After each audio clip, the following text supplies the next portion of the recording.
What's happening, Panda Nation? Peter from Panda here. When you've got a special operator like me, you need a special operator watch.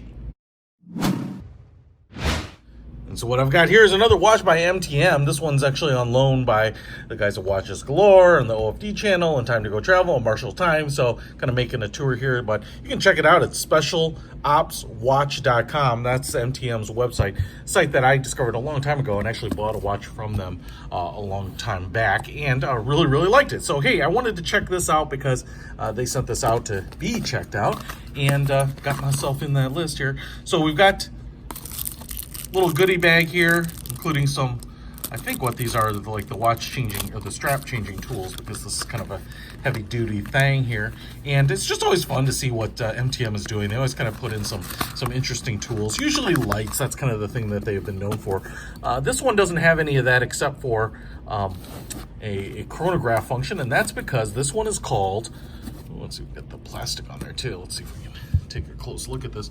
This one is called the MTM Hypertec Chrono 3. Now, there's also a Chrono 2, and let me just reveal here that it has 2 subdials. The Chrono 3 has 3 subdials. That's it. There you go. I'm out. Just kidding. We're going to take a closer look at this Chrono 3 here.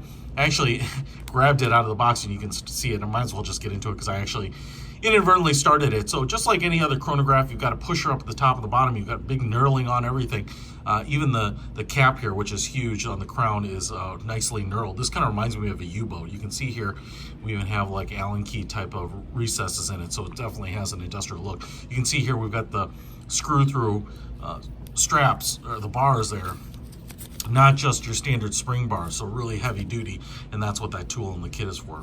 Beautiful kind of brushed black finish. I love that the MTM is engraved here on the side. That's a touch that I don't see on a lot of watches. Tag Heuer does that in some of them. I really like that. Use that empty space, nice big area to advertise on. So we'll talk about that. They use kind of their own quartz movement or some modified quartz movement. I'm actually not sure what it's based on, but they work very well. But obviously, especially because some of them have lights and whatnot, you might be changing batteries, and some of them have wireless charging even, because you should charge them up so often. This one is going to be more of a standard watch, and as you can see here, I've got the seconds hand, or the stopwatch hand, actually off because like I said, initiated it. So I'm just going to hit this and kind of fly it back here.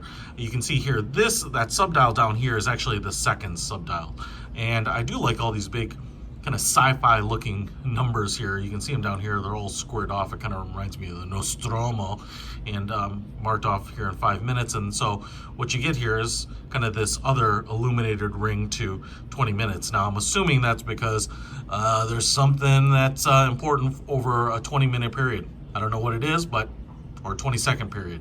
I'm not sure. 20 seconds? I don't know. I know it takes me 20 seconds, but it's embarrassing. Listen, so we've got a nice look, all this like kind of green and yellow on there. You can get them in different color combos. Even the case and the straps, all that come in different color combos. So you can really find one that you like. But this one has kind of a really nice greenish yellow, and presumably all loomed up. We will show you that. I'll get this thing charged under some light and then roll in some footage of what it looks like under light. But you can see here, you know, that the yellow stopwatch hand. So if I just hit it, we get ticking seconds there. So that is pretty cool. And that's why this thing is the Chrono. Now, I am assuming one of these this one or this subdial here is checking off the minutes as this Chrono keeps going. So we'll kind of watch that here. But I do like that the MTM and the Hypertec down here in its other color. We've got a white date window here from the 3 o'clock position, water resistant to 200 meters, so this thing is serious. I think this is a flat sapphire crystal. The watch has some weight to it, nice sharp edges. I mean, it definitely has like an industrial, you know, massive kind of in-your-face kind of look to it. And I'm guessing it looks like that is getting to the 1 minute mark up here. So this looks like this is the subdial for that. All right, now I also want to show you here. Ooh, look at that! I love that the MTM kind of that challenge coin is down here at the 6 o'clock position. Really, really cool. If we take a look at the dial, and that's what I wanted to get in on here a little bit, you can see here, sorry for my fingerprints on there, you can see this outer chapter ring is elevated and kind of has a little bit of a ledge that goes down to this inner dial here, and then these subdials are definitely sunk a little bit in there, so that's pretty nice. Just has a lot of relief and looks really good. As you can see here, 44 millimeters. So basically MTM also says this is a very wearable watch. This is not one of their biggest watches. You know, sometimes these kind of outdoors spec op watches, kind of industrial purpose built watches, can be really, really big. They feel big. And I would say this is not a shrinking violet watch. It's pretty thick here. I'd call it like 13, 14 millimeters at least. And it has a pretty decent size, you know, decent heft to it because of the stainless steel construction. You can see how the screw on back is really massive. Looks like a big vault door. But the nice thing about it is that because this is one of the smaller watches, certainly one of the smallest watches I've ever seen from MTM, you can really wear this all the time. Even the buckle here looks like something out of Hummer. You know, it's just kind of serious looking, man. Anyway, we've got this green NATO style strap. Correct me on what the terminology is for this one specifically, but I like it. It kind of fits the look of this to have the black and green. It's definitely kind of an outdoor looking watch. And man, that's a good looking watch. Good looking watch, right? Man, fits my wrist perfectly.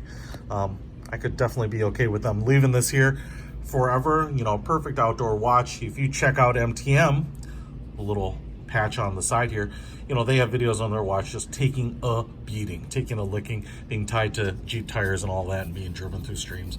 So, you know, they're not shying away from letting you know that these things are, you know, serious business. So really cool looking watch. You know, it's just another one of these from MTM that's really clever.